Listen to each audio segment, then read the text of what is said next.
Hello, Harvested here. In today's video, I'm gonna show you how to fix any issues and problems with your Shein app on your phone.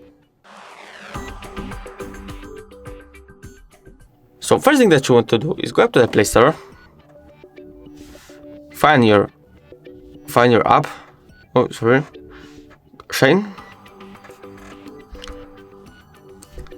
Right there, Shein, and check if you have the newest version.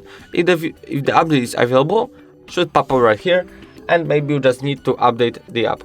After updating the app, there shouldn't be any issues, but if you still got some, I'm gonna show you two more ways how to fix it. So first way is go to the settings, scroll a little down, sorry, here apps, here Shein, right there, permissions, and maybe you just need to allow them all, like here, just allow them all.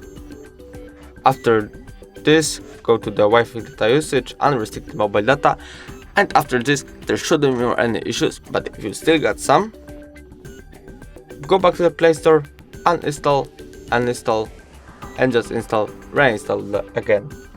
After this, there shouldn't be more any issues, and if the video was helpful, please leave a like and subscribe. Bye.